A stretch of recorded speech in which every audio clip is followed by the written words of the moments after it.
ما تنساش تعمل سبسكرايب او اشتراك في القناة وتفعل زر الجرس عشان يوصلك الجديد في استخدام النباتات الطبية واسرار وفوائد النباتات الطبية والجديد في عالم التغذية العلاجية لصحتك ولصحة عيالك. اشوفك على خير.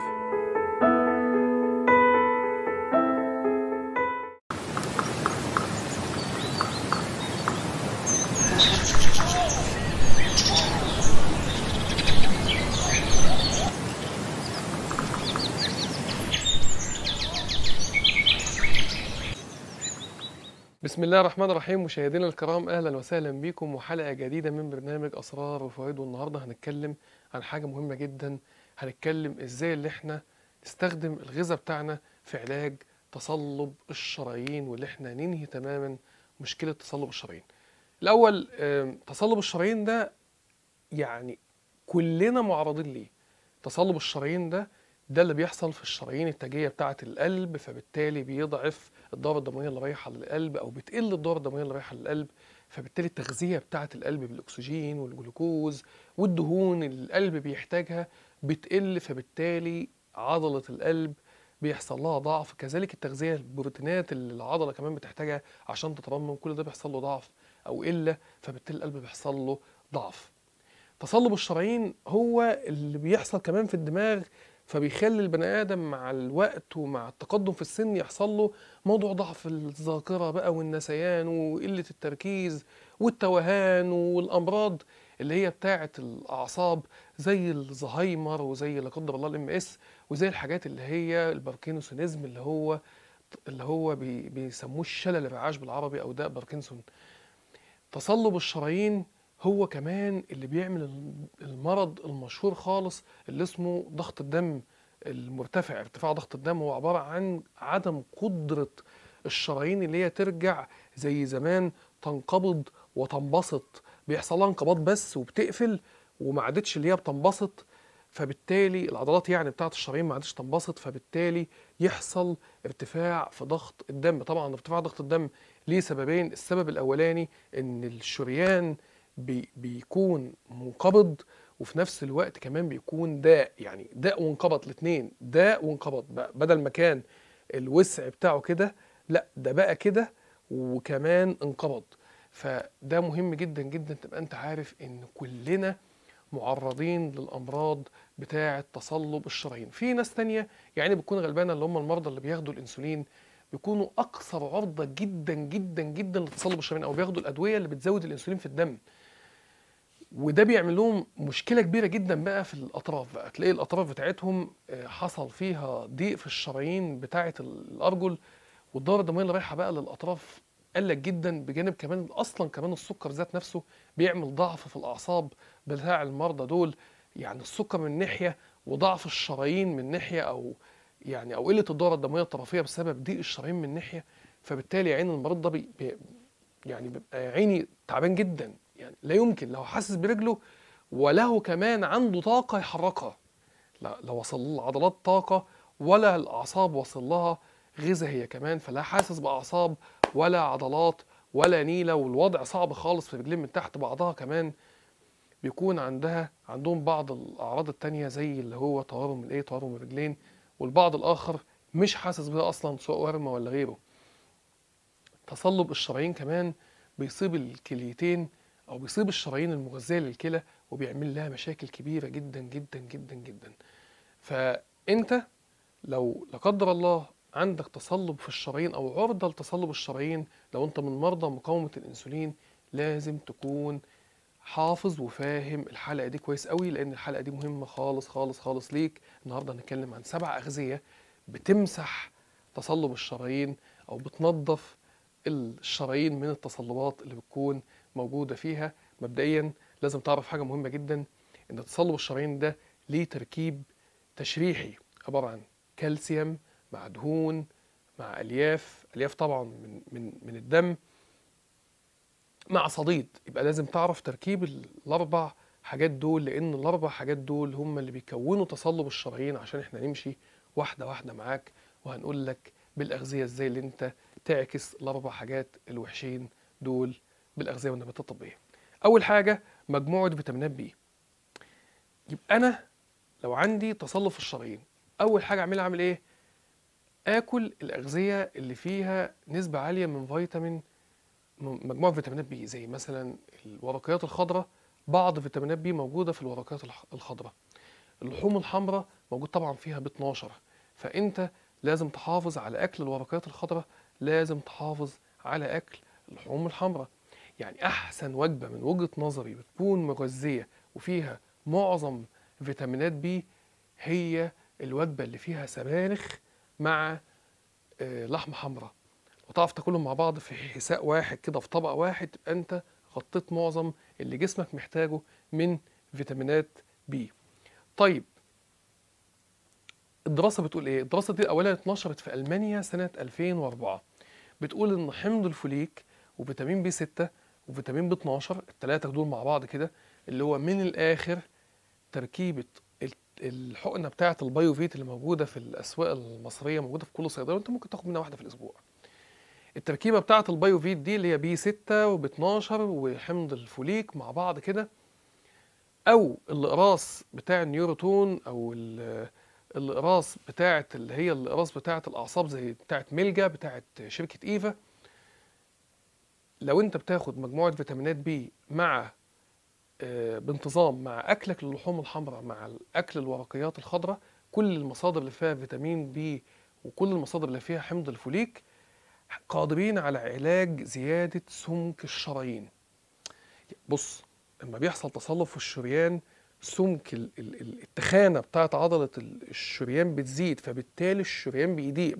بعد ما كان الشريان قد كده وبقى بيشيل دم بالوسع ده، السمك والتخانه بتاع الماسوره زاد فضاق، فبقى قد كده، فما عادش بيشيل دم، فالدم بقى طبعا القلب بيضخ، فالدم بيضغط عليه فبيقطع الشريان ده، فيحصل تصلب في الشرايين على طول.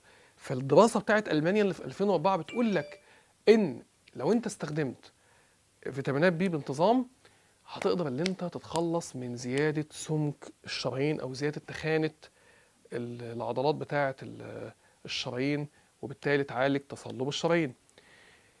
تاني غذاء معانا او تاني حاجه معانا النهارده في حلقه النهارده هي التوم. التوم مضاد التليف. احنا قلنا في اول الكلام التشريح بتاع تصلب الشرايين كالسيوم، الياف، دهون. يا جماعه كالسيوم، الياف، دهون، صديد. التوم هيخلصك من الالياف، التوم هيخلصك من الدهون لانه بينزل طبعا الكوليسترول في الدم، التوم هيخلصك كمان من الصديد اللي بيكون موجود في الشرايين نتيجه تصلبها ونتيجه التهابها ونتيجه ضعف المناعه ونتيجه التكلس، لان طبعا البكتيريا اللي هي الوحشه اللي بتعمل الصديد دي بتكون مستخبيه ورا الكالسيوم اللي بيكون في الشرايين وبيعمل فيه التهابات. فلو انت عاوز تخلص من تصلب الشرايين، عليك وعلى التوم. احنا شرحنا في حلقات كتيره قصه التوم، ممكن تخش تشوفها في الحلقات بتاعتنا في القناه. هتلاقي حلقه عن التوم انا شارحها بالتفصيل المستمل، قصه التوم، نعمل فيه ايه، نحفظه ازاي، امتى التوم ممكن يكون قاتل. دور عندك في الحلقات بتاعتي هتلاقي التوم، وهتلاقي في العلامه بتاعه الاي الحلقه بتاعه التوم، تقدر ان انت تشوفها بالتفصيل المستمل. الحاجه رقم 3 او الغذاء رقم 3 هو الرمان.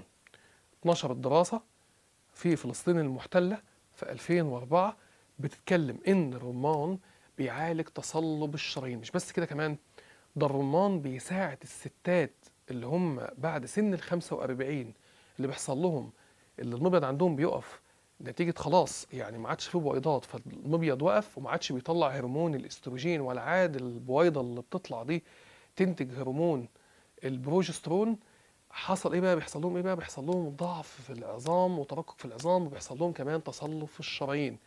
الدراسة دي بتؤكد ان يا ست الكل لو انت كلت رمان كتير وبانتظام بعد سن ال 45 انت ما عندكش مشكلة، ومش هيحصل لك مشكلة خالص بسبب انقطاع الطمس، ولا هيحصل لك تصلب في الشرايين. لان الرمان هيعوض النقص في الاستروجين، ما تقلقش خالص. فلو انا ست او انا حتى راجل بعد سن ال40 حافظ على اكل رمان يوميا، لان الرمان فيه مواد فعالة بتعالج لك تصلب الشرايين. رقم 4، الدراسة دي تحفة، والدراسة دي منشورة في كوريا في 2007. بصوا يا جماعة، أنا عشت فترة في كوريا، اتعلمت حتى سم النحل واستخدام منتجات النحل في كوريا، في سيول. و يعني انا يعني تشرفت بان واحد زي كريستوفر كيم، وده بنسميه الاب الروحي لسم النحل في العالم، من الناس اللي علموني استخدام سم النحل. الكوريين بيحبوا الاكلات اللي هي الفيرمنتد، اللي هي المخمره. زي مثلا بيعملوا الفيرمنتد صويا اللي احنا بنسميها اللي هي الناتو. الناتو ده يا جماعه اللي بيطلع منها فيتامين كاف 2. بيعملوا تخمير للكرنب، فبيطلع منه بكتيريا نافعه. البكتيريا دي بتعالج تصلب الشرايين. بيعملوا كمان تخمير للسمك. مين عندنا في مصر اللي بيعمل تخمير للسمك؟ لو انتوا شطار تقولوا. المصريين مشهورين بأكلة خطيرة جدا جدا جدا اسمها الفسيخ. الفسيخ من الأكلات الجميلة، من الأكلات الصحية، من أصح الأكلات على وجه الأرض، طالما هو طبعا صالح للاستخدام الآدمي. أنا ما بتكلمش على الفسيخ الوحش، أنا بتكلم على الفسيخ اللي بتفسخ في البيت، أو أنت حضرتك ممكن تعمله فيرمنتيشن أو تخمير في البيت بمعنى أصح. والفسيخ رائع، وانا بحب الفسيخ لان الفسيخ انت كده حتى اما انت بتاكله العضله بتاعه السمكه ما بتتخمر بيطلع منها حمض اللاكتيك. حمض اللاكتيك ده حتى كده اما انت بتاكله في الفسيخ بيعمل طعم لاذع كده، بيعمل اللي هو المسؤول عن الطعم اللاذع الفظيع بتاع الفسيخ. وبيخلي الفسيخ كده وانت بتاكلها كده بص بتستفزك اللي انت تكملها، على الرغم من الريحه بتاعته اللي في بعض الاحيان بعض الناس طبعا ما بتطقهاش، اللي هي الريحه بتاعت التخمر. اي اكل بتخمر في بعض الاحيان بيطلع بعض الروائح اللي مش لطيفه. الدراسه اللي اتنشرت في كوريا في 2007 بتقول لك ان البكتيريا اللي موجوده في السمك المتخمر بيساعد كتير جدا جدا جدا في علاج تصلب الشرايين. فلو انت عندك تصلب في الشرايين ممكن ان انت تاكل طبعا فسيخ، بس بشرط ان الفسيخ ده يكون دلع بدون ملح، عشان خاطر حضرتك ارتفاع ضغط الدم بتاعك ما ينفعش فيه الملح الكتير، يكون تحت السيطرة. الدراسة رقم 5 أو النبات رقم 5 أو السبلمنت أو المكمل رقم 5 هو الحمض الأميني الأرجينين. بصوا يا جماعة، الأرجينين ده أنا كنت عملت حلقة مهمة جدا عن الترمس، واتكلمت إن الترمس من الأغذية اللي فيها نسبة عالية جدا من الأرجينين، يمكن هو أكتر غذاء في الدنيا فيه أرجينين. الأرجينين ده حمض أميني إما بيكون موجود في أي أكلة، الأكلة دي بتتميز بالتالي، بتتميز اللي هي بتعالج تصلب الشرايين. يعني حتى هنا الدراسة بتقول لك إن استخدام الأرجينين بيعالج 25% من تصلب الشرايين. وفي حلقة الترمس، ارجع لحلقة الترمس هتلاقيني أنا اتكلمت عن دراسات بقى للترمس ودوره في علاج تصلب الشرايين. هتتفاجئ بالدراسات اللي منشورة. الدراسة بتاعة الأرجينين ودوره في علاج تصلب الشرايين اتنشرت في امريكا سنه 1995. وما تنسوش كمان الارجينين بيعمل حاجه خطيره جدا. الارجينين ده بيوسع كل الشرايين بتاعه الجسم، فبالتالي طبعا بيوسع الشرايين التاجيه اللي بتغذي القلب، فبالتالي بيعالج ضعف عضله القلب. الناس اللي عندها ضعف في عضله القلب او مشاكل في عضله القلب، الارجينين بيعالج القصور الشرياني اللي رايح للقضيب، فبالتالي بيودي الدم كتير للقضيب. فأي حد عنده ضعف انتصاب أو ضعف جنسي عليكوا على الأرجينين، مالوش حل، مالوش حل. الأرجينين ده من ضمن الحاجات اللي بتكونه حمض أميني اسمه سترولين. الحمض الأميني اللي اسمه السترولين ده موجود بقى بكثرة فين؟ بكميات خطيرة فين؟ موجود بكميات خطيرة في البطيخ، وموجود في القشرة البيضة بتاعة البطيخ. وأنا كنت عملت حلقة عن البطيخ وعن قشر البطيخ، يا ريت تخش تشوفها. وكنت وصيت ان انت لما تيجي تاكل البطيخ كله بالقشره البيضاء بتاعته، عضعضها ما ترميهاش. ان كنت عاوز ترمي حاجه من البطيخه ارمي القشره الخضراء اللي بره، مفيش مشكله. لكن لما تيجي تقشر البطيخ يا ريت اللي انت تسيب الحته البيضاء اللي فيه لانها مليانه ارجينين. العنصر رقم 6 عندنا النهارده في علاج تصلب الشرايين هو الكركمين. الكركمين اتنشرت عنه دراسه في 2006 في امريكا ان الكركمين بيمنع ان الصفائح الدمويه تمسك في بعضها البعض وتعمل تصلب في الشرايين وتعمل انسداد في الشرايين وتعمل جلطه. الكركمين يا جماعه من الادويه الطبيعيه اللي بتعمل سيوله في الدم، فبالتالي بتمنع لا قدر الله الجلطات. اي حد في الدنيا بعد سن الأربعين المفترض اللي هو يمشي على الكركمين بانتظام. لو انت مش عاوز تمشي على الكركمين بانتظام، في دراسات بتقول لك يستحسن انت تمشي على الاسبوسيت اطفال او الاسبرين الاطفال. لو مش عاوز حتى تمشي على الاسبرين الاطفال ومش عاوز تمشي على الكركمين، انصحك ان انت تمشي كتير، مشي مشي مشي مشي، ان المشي بينشط الدورة الدموية، بيحسن منها جدا جدا جدا جدا جدا. الكركمين في الدراسة اللي اتنشرت في يناير 2006 في أمريكا بتقول لك ده صديق الشرايين، لأنه بيمنع لا قدر الله حدوث التجلطات، وبيمنع التصلب، لأنه كمان بيمنع الصفائح الدموية اللي بتترسب في الشرايين، تمنع اللي هي ترسبها، فبالتالي يمنع يمنع تصلب الشرايين. العنصر رقم 7 أو النبات رقم 7 عندنا النهارده هو السمسم.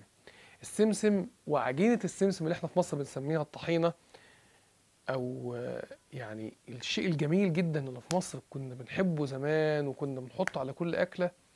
يا ريت اللي احنا نرجع نستخدم الصوص بتاعنا الطبيعي ده تاني، وبلاش اللي احنا نستخدم الكاتشب عشان الفركتوز اللي فيه، ولا المايونيز عشان برضه الفركتوز اللي فيه اللي بيعمل مصايب سودة في الكبد وبيعمل دهون على الكبد. استخدم السمسم وطحينة السمسم. السمسم كله فوائد. السمسم مهم جدا لصحة ركبك، السمسم مهم جدا لصحة عظمك، السمسم بيمنع كمان ضعف وترقق العظام اللي كبير السن بيعاني منه، عشان كده ما بيعرفش يستحمل التكييف ولا يستحمل المروحة.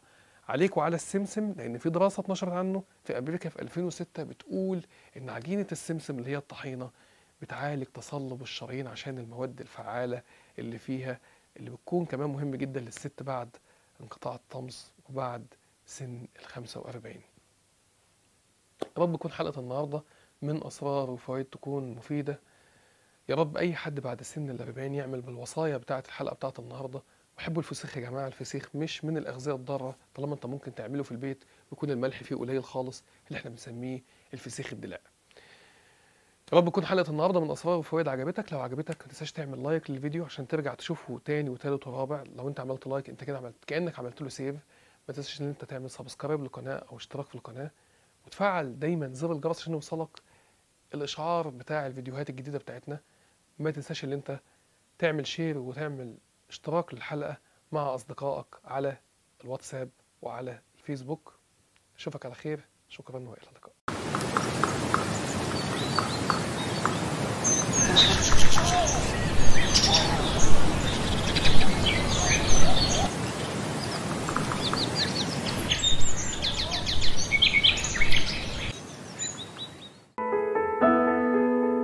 ما تنساش تعمل سبسكرايب او اشتراك في القناة وتفعل زر الجرس عشان يوصلك الجديد في استخدام النباتات الطبية وأسرار وفوائد النباتات الطبية والجديد في عالم التغذية العلاجية لصحتك ولصحة عيالك.